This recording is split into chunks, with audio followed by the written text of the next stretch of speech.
우리는 나이를 떠나서 모두 하나님의 자녀입니다.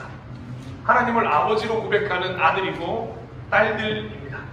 그런데 한 번쯤 이런 생각을 해본 적이 있으십니까? 과연 우리는 혹시 어느 정도 연령대의 자녀일까요? 100세쯤 된 아버지를 모시고 있는 70대쯤의 자녀일까요? 아니면 30대쯤 된 아버지를 모시고 있는 10대쯤의 자녀일까요? 우리가 어느 연령대의 자녀인지를 아는 건 우리가 하나님을 아버지라고 고백할 때, 우리가 하나님의 자녀라고 고백할 때 아주 중요한 요소가 될 수 있다는 것입니다. 그래서 우리는 이 구절에서 나는 어느 정도 연령대인지 힌트를 찾아볼 수가 있습니다. 요한복음 1장 12절입니다. 그러나 그를 맞아들인 사람들, 곧 그 이름을 믿는 사람들에게는 하나님의 자녀가 되는 특권을 주셨다. 아멘. 여기 하나님의 자녀라는 말이 등장하는데 여기 나오는 자녀는 헬라어로 테크나입니다. 영어로 번역하면 children, 우리말로 하면 어린이라는 뜻이죠. 그러니 자연스럽게 하나님 아버지를 모신 우리의 연령대가 정해지게 되는 것이죠. 100세가 된 자녀든 50세이시든 실제 나이가 몇 살이든 우리는 하나님 앞에서 모두 어린이 테크나라는 것입니다. 그래서 하나님을 아버지라고 믿음으로 고백하는 이는 누구든지 자신 또한 하나님 앞에 어린이다라고 인정해야 한다는 것입니다. 그렇다면 굳이 왜 자녀라는 단어를 이렇게 어린이로 표현하셨을까요? 또 한 가지 이 구절에서 힌트를 얻을 수가 있습니다. 마태복음 18장 4절입니다. 그러므로 누구든지 이 어린이와 같이 자기를 낮추는 사람이 하늘나라에서는 가장 큰 사람이다. 아멘. 여기서 어린이라는 단어가 등장하죠. 여기서 나오는 어린이는 헬라어로 파이디온입니다. 이 단어도 영어로 번역하면 the young child, 어린 아이라는 이야기죠. 그런데 어린 아이라는 단어보다 여기서 더 중요하게 발견해야 될 것은 무엇이냐면 바로 자기를 낮추는 사람입니다. 그러니까 겸손하다는 표현으로 우리가 보편적으로 해석되어지지만 사실 겸손은 스스로 보잘것없고 천하고 변변찮은 존재로 생각한다는 기초를 가지고 있다는 거죠. 그러니까 어린이라고 표현하면서 하나님 앞에 이렇게 고백하는 이유가 뭐냐면 그냥 예의상 자신을 낮추는 게 아니라 하나님 앞에서 내가 정말 스스로 보잘것이 없고 천하고 변변찮은 존재라고 저는 생각합니다 라고 인정하며 고백하는 단어가 바로 이 파이디온이라는 단어라는 거죠. 그런데 그렇게 하찮고 변변찮은 존재를 자녀로 삼아주신 분이 있다는 게 더 놀라운 은혜 아니겠습니까? 우리 하나님 아버지께서는 그런 변변찮고 아무 쓸모없는 우리를 자녀로 삼아주셨습니다. 할렐루야. 그러니 언제나 우리는 마음속에 이 단어를 잘 간직하고 있어야 한다는 거죠. 그 자녀의 마음, 그 어린이의 마음, 그 자기를 낮추는 겸손의 마음을 지닌 이가 하나님을 아버지라고 고백하는 하나님의 자녀라는 것입니다. 그런데 우리는 그 자녀, 어린이, 자기를 낮추는 겸손의 자리를 그렇게 좋아하지 않습니다. 나도 경험이 있고 나도 생각이 있고 내 방법도 꽤 괜찮고 하나님 저도 공부할 만큼 했고요. 지식도 충분하니까요. 때로는 고리타분해 보이는 부모의 방식이 나의 탁월한 방식보다 별로인 것 같아서 내 방식이 더 좋아 보이기도 하는 게 우리 인간의 모습입니다. 그래서 입장을 바꾸어서 부모를 가르치는 자녀가 되게 하고 어린이가 아니라 어른이가 되려고 하고 자기를 높이고 부모를 초라하게 만드는 데까지 나아가는 사람들이 있다는 거죠. 우리 생활 속에서 이 부모와 자녀가 역전되는 현상이 나타날 때가 있거든요. 참 안타까운 일이라 말씀은 안 드릴 수가 없어요. 그러니까 부모와 자녀 관계는 언제나 부모와 자녀 관계로 유지되어야 되는데 자녀가 부모가 되고 부모가 자녀가 되고 이런 역전 현상이 생길 수가 있다는 거죠. 물론 이를 행함에 자녀의 의견이 옳아 보일 수도 있습니다. 하지만 아무리 옳아 보이고 아무리 좋아 보여도 부모의 의견을 무시하면서까지 부모를 가르치면서까지 누가 부모고 누가 자녀인지 헷갈릴 정도로 하면서 진행하는 일은 그리 좋은 결과를 내지 못하는 거죠. 그런데 우리가 그렇게 할 때가 있다는 거죠. 우리 부모님께도 마찬가지고 또한 하나님께도 마찬가지라는 거죠. 하나님과의 사이에서도 이런 역전 현상이 찾아올 때가 있다는 거죠. 성경은 분명히 뭐라고 얘기했다고요? 하나님의 자녀인 우리를 어린이, 낮추는 사람이 되어라고 말을 함에도 불구하고 우리는 또 한 구절을 가지고 와서 마치 청출어람해야 한다, 내가 부모보다 더 뛰어나야 하는 것 아니냐라고 말하며 이 구절을 가지고 오는데요. 고린도전서 13장 11절입니다. 내가 어릴 때에는 말하는 것이 어린아이와 같고 깨닫는 것이 어린아이와 같고 생각하는 것이 어린아이와 같았습니다. 그러나 어른이 되어서는 어린아이의 일을 버렸습니다. 아멘. 마치 이 구절만 가지고 오면 하나님의 자녀, 테크나 파이니어인 우리가 마치 어른이 되면 그 어린아이의 마음을 버려야 한다는 것처럼 느껴지지 않으십니까? 그런데 여기 등장하는 헬라어는 테크나와 파이디온이 아니라 네피오스입니다. 영어로 번역하면 똑같이 child로 어린이를 표현하지만 정확한 의미는 어린이가 아니라 미숙하다, 어리숙하다라는 의미로 사용된다는 거죠. 아주 쉽게 말씀드리면 여기서 하나님의 말씀하시는 어린아이의 일을 버렸다는 것은 어린아이일 때의 미숙함과 어리숙함을 버렸다는 것이지 하나님을 아버지로 모신 하나님의 자녀라고 하는 그 순수함을 버렸다는 뜻이 아니라는 것입니다. 당연히 신앙은 성숙해져야 합니다. 미숙함을 버리고 날마다 성장해야 합니다. 그건 하나님이 너무도 바라시는 것입니다. 이렇게 말이죠. 베드로서후서 3장 18절입니다. 우리의 주님이시며 구주이신 그리스도 예수에 대한 지식과 그의 은혜 안에서 자라십시오. 우리 분명히 하나님 안에서 성장하고 성숙해 나가야 합니다. 그런데 이 자라감이, 이 성숙함이 하나님을 아버지라고 고백하고 하나님이 어떤 분이심을 고백하고 하나님을 향한 우리의 마음이 어떠한지를 수정하고 변경하려고 요청하는 것이 아니라는 것입니다. 이렇게 정리드릴 수 있는데 하나님의 자녀로서 하나님의 자녀라는 사실은 변함이 없이 그 정체성 안에서 성장하고 자라가야 한다는 것입니다. 하나님과의 관계는 조금도 변경되어서는 안 된다는 이야기죠. 우리 다 잘하는 것으로 치면 최고봉인 분이 계신데 누군지 아십니까? 우리 예수님 아니시겠습니까? 그 예수님의 고백은 어떠했습니까? 마태복음 26장 39절입니다. 예수께서는 조금 더 나아가서 얼굴을 땅에 대고 엎드려서 기도하셨다. 나의 아버지, 하실 수만 있으시면 이 잔을 내게서 지나가게 해 주십시오. 함께 읽어볼까요? 그러나 내 뜻대로 하지 마시고 아버지의 뜻대로 해 주십시오. 아멘. 예수님은 충분히 성숙한 신앙인이셨습니다. 그런데 그 성숙이 결코 하나님의 방법을 가로막는 것이 아니라 오히려 순종하는 자녀의 모습이었다는 걸 기억해야 합니다. 그저 성숙하기만 하면, 성장했다고만 하고 어린아이의 모습, 우리가 정말 가져야 될 순수한 모습을 버리면 하나님 앞에서 내가 누구인지 정체성을 잃어버리는 것과 똑같다는 거죠. 그 대표주자가 누구였냐면 오늘 주인공이기도 한 베드로입니다. 마가복음 8장 34절입니다. 그러나 예수께서는 돌아서서 제자들을 모시고 베드로를 꾸짖어 말씀하셨다. 사탄아, 내 뒤로 물러가라. 너는 하나님의 일을 생각하지 않고 사람의 일만 생각하는구나. 아멘.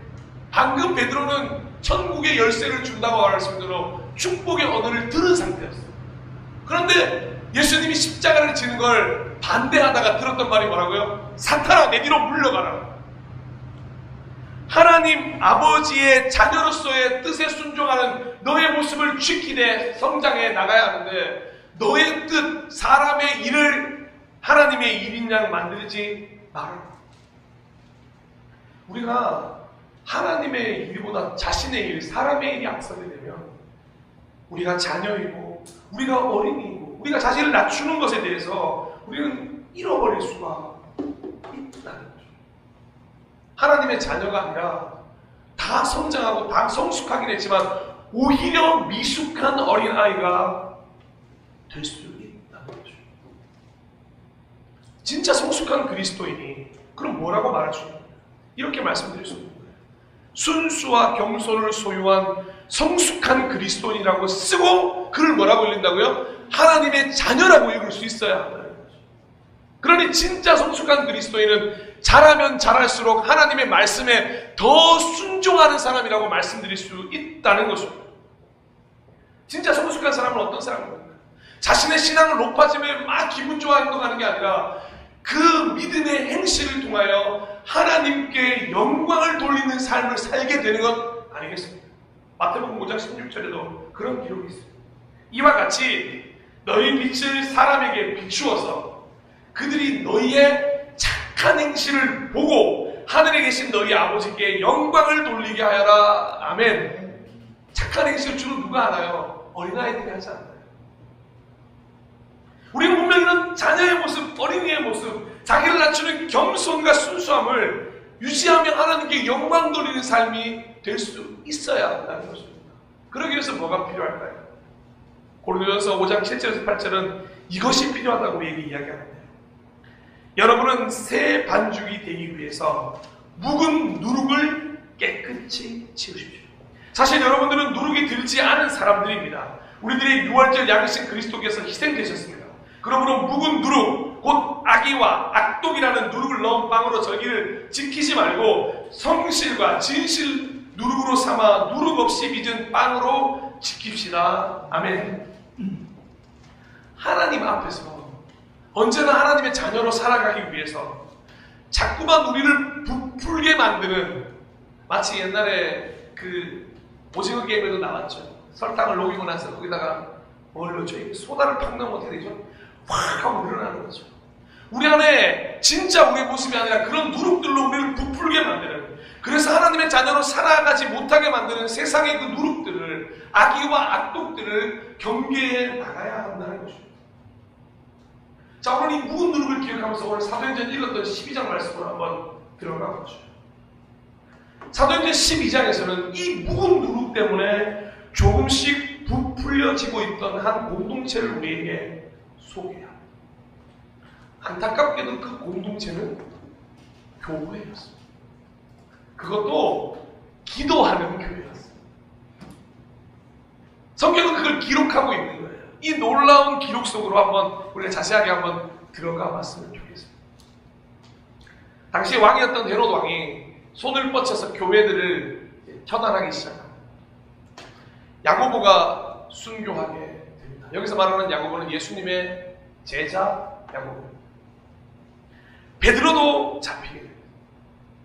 베드로가 감옥에 gat히게 되었고 무려 4패나 되는 사람 4명씩을 묶어서 단단히 베드로가 도망치지 못하도록 베드로를 붙들어 뒀습니다.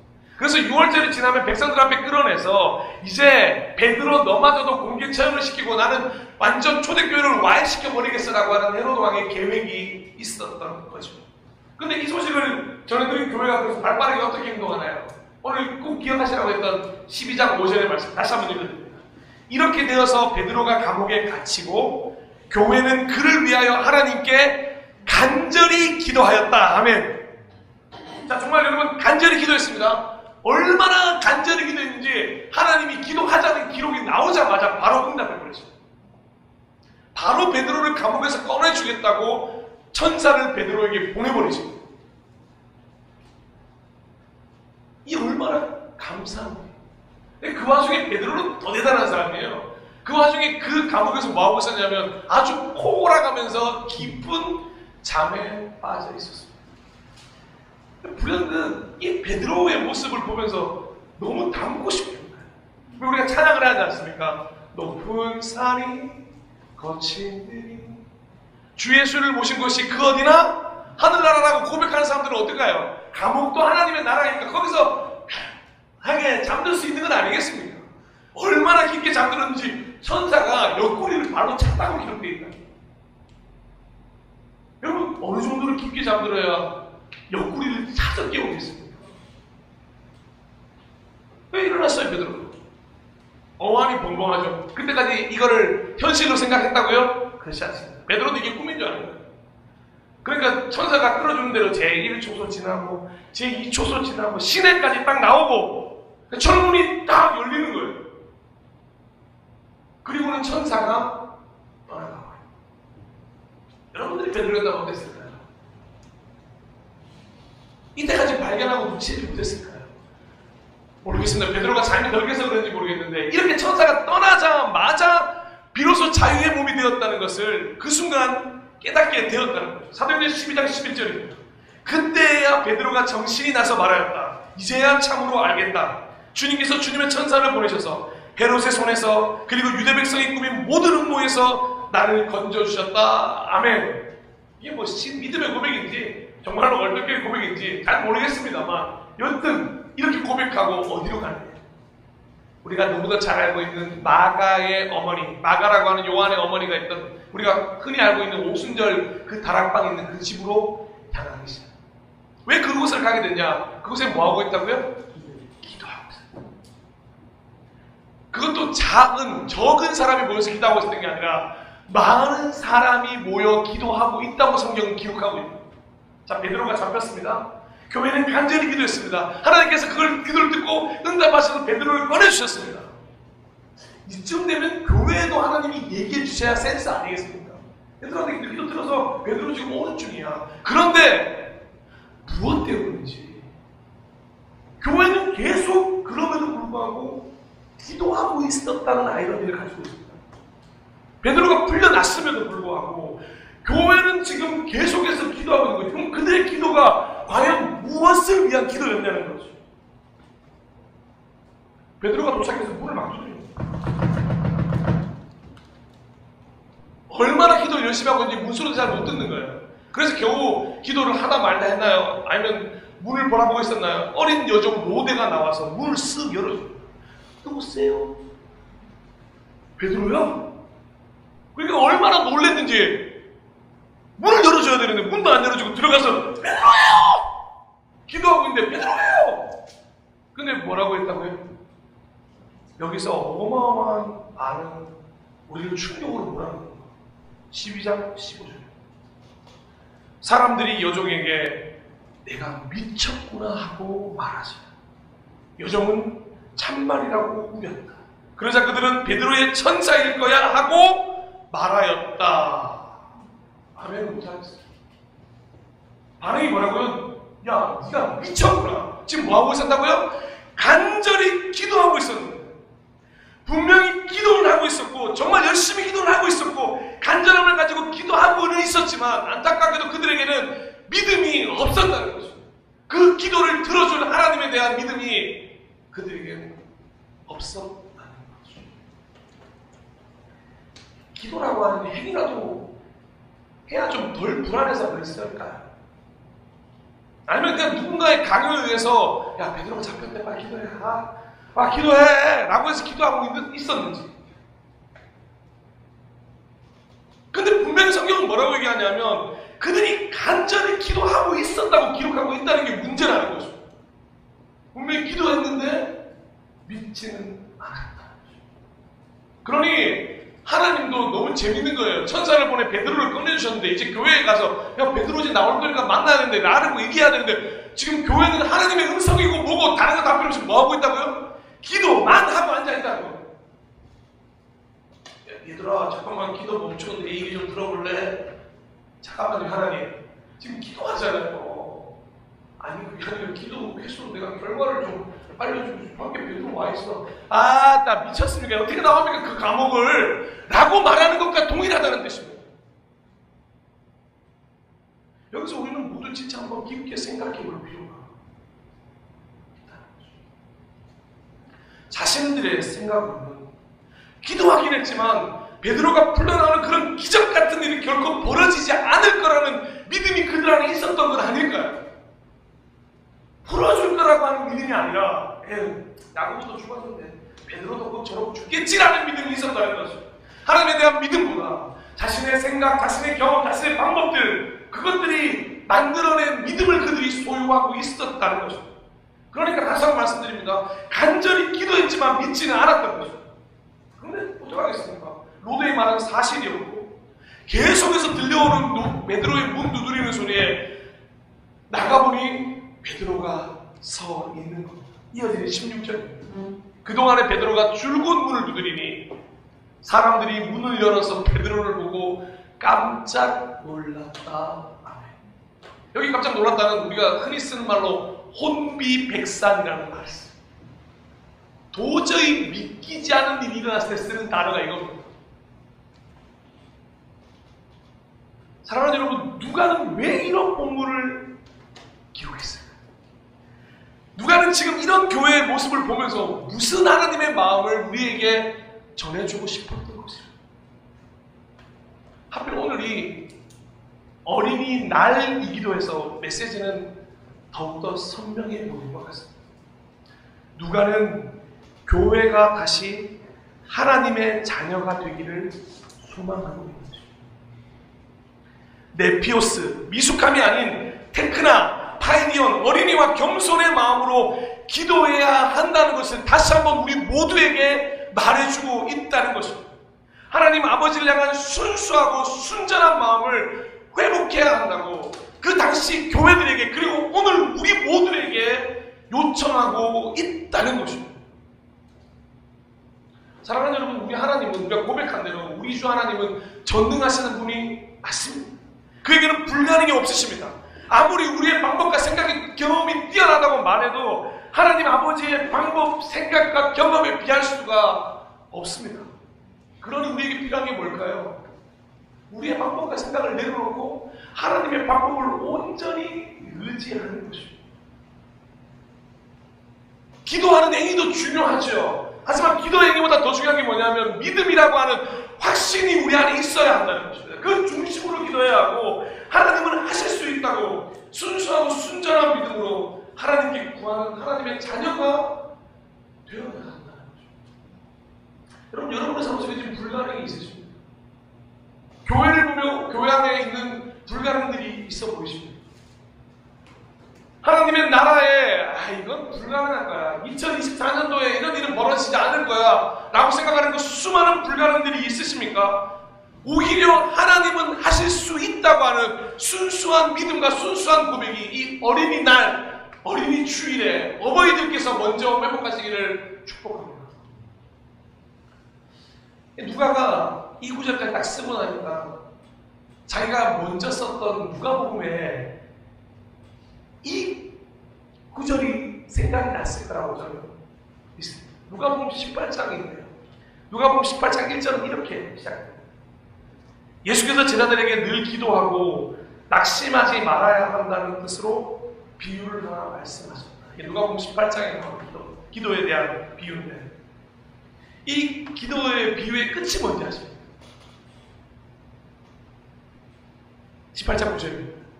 그러나 인자가 올 때에 세상에서 믿음을 찾아볼 수 있겠느냐? 이게 이 비유의 끝이었습니다. 얘들아, 낙심하고 절망하지 말고 기도해야 되는 이유를 내가 비유를 알려줄게. 그런데 내가 다시 올 때 이런 믿음을 볼 수 있겠니? 그리고 18장 말씀을 연결해 가시면서 스스로 의롭다고 확신하고 남을 멸시하며 몇몇 사람에게 자기의 기도를 들려주고 있는 바리새인과 세리의 기도를 비교하시는 게 누가복음 18장에 나오거든요. 그 결론을, 이 기도에 대한 온전한 결론을 이렇게 18장 17절처럼 내립니다. 내가 진정으로 너희에게 말한다. 함께 읽어보겠습니다. 누구든지 어린이와 같이 하나님의 나라를 받아들이지 않는 사람은 거기에 들어가지 못한 것이다. 아멘. 기도에 대한 결론이 뭐라고요? 어린아이와 같이. 테크나, 파이니언, 어린이로 자기를 낮추는 마음으로 하나님을 높이는 마음으로 그 순수하고 순전한 마음으로 늘 기도하고 낙심하지 않는 마음이야말로 하나님을 믿는 이들의 하나님의 자녀들의 기본적인 마음이라는 것을 우리에게 알려주고 있다. 하나님에 대한 믿음이 순수하면요 이런 마음은 저절로 따라오게 되는 것입니다. 이제는 조금 달라졌을지 모르겠지만 동현이, 가연이, 서연이는 제가 슈퍼맨인지 알고 있습니다. 어릴 때 정말 아버지는 모든 걸 다 할 수 있는 존재라고 믿어 의심치 않았습니다. 한 3살까지 됐을 것 같아요. 세상을 알게 되는 4살부터는 아버지도 그냥 인간일 뿐이구나 라고 동현이가 일기에 썼다는 공문이 있어요. 우리 사랑하는 자녀 여러분, 여러분들도 우리가 다 자녀일 때도 마찬가지였지만 부모는 슈퍼맨이 맞았습니다. 근데 그때 우리의 마음이 어떻겠습니까? 부모를 향한 순수한 마음이 있었습니다. 내가 부모를 다 이해하지 못했지만 그저 내 부모는 대단한 사람이라고 생각했을 때 나는 부모를 슈퍼맨이라고 생각해왔습니다. 근데 우리가 나이가 들어보고 점점점 나이가 들면서 내가 그 나이, 부모의 나이가 되어보고 내 부모를 바라보고 어떨 때가 있었죠. 그냥 우리 부모님도 인간이었구나 그렇게 생각하십니까? 아니요, 저는 여전히 우리 부모님은 슈퍼맨이라고 생각합니다. 어느 영역에서 자녀를 사랑하는 영역만큼은 여전히 슈퍼맨이라고 생각합니다. 마치 그런 것처럼 우리 하나님 아버지를 향한 우리의 그 마음, 하나님은 정말 하실 수 있다고 믿으십니다. 하나님의 방법이면 가능하다고 정말 믿고 계십니다. 믿고 기도하고 계십니다. 설교를 마무리하겠습니다. 사랑하고 존경하고 축복하는 예배자 여러분, 우리 어느새 너무 어른이 되는 것은 아닐까요? 성숙이 아니라 하나님 앞에서 나이만 먹어가고 있는 것은 아닐까요? 하나님 앞에서 하나님의 자녀가 아니라 이제 하나님의 조카쯤으로 올라왔다가 하나님의 친구로 격상했다가 이제는 하나님의 아버지가 되고 있지는 않으십니까? 우리 신앙에 너무 때가 많이 타는 거 아닐까요? 기도를 하고 있고 신앙생활도 최선을 다하고 있고 예배도 열심히 드리고 있지만 어쩌면 가장 중요하고 순수하고 그 겸손한 믿음, 어린아이와 같은 마음을 놓치고 있는 것은 아닐지 오늘 이 예배를 통해서 한번 깊이 묵상했으면 좋겠습니다. 우리 안에 다시 로데를 찾아야 하는데 문 밖에서 두드리는 베드로의 소리를 유일하게 듣고 반응했던 그 로데가 우리 안에도 분명히 있습니다. 사랑하는 여러분, 제가 여러분의 마음을 두드리고 하나님이 여러분의 마음을 두드리며 말씀으로 여러분의 마음을 두드릴 때 여러분 안에 있는 로데가 반응하셨으면 좋겠습니다. 그리고 문을 여셨으면 좋겠습니다. 사랑하는 자녀를 찾으시는 아버지의 음성을 듣고 기쁨으로 반응하시는 오늘 주일 되었으면 좋겠습니다. 그 언젠가처럼 일을 마치고 집에 도착하면 자녀들이 다 달려나와 안아줬던 거죠. 여러분이 그러셨던 것처럼 아빠와 엄마를 부르기만 해도 언제나 달려와 주셨던 그 부모님의 모습을 기억하면서 자신도 우리 교회도 다시 자녀와 어린이와 자기를 낮추는 마음과 순수와 겸손을 회복하는 오늘 어린이 주일, 어버이 주일이 되었으면 좋겠습니다. 요한계시록 3장 20절입니다. 보아라, 내가 문 밖에 서서 문을 두드리고 있다. 누구든지 내 음성을 듣고 문을 열면 나는 그에게로 들어가서 그와 함께 먹고 그는 나와 함께 먹을 것이다. 아멘. 이렇게 더불어 먹는 역사가, 하나님과 함께 동행하는 역사가 우리에게 있기를 축원합니다. 그리고 여러분을 향해 선포하고 계시는 하나님 아버지의 이 음성을 잊지 않으시기를 소망합니다. 마지막으로 이 마태복음 3장 17절을 함께 고백하고 기도를 선포하며 나아가도록 하겠습니다. 다 함께 자신을 향한 고백이라 생각하고 읽도록 하겠습니다. 그리고 하늘에서 소리가 나기를 이는 내가 사랑하는 아들딸이다. 내가 그를 좋아한다 하였다. 아멘. 하나님이 여러분을 좋아하십니다. 하나님이 여러분을 사랑하십니다. 왠지 아십니까? 우리는 하나님의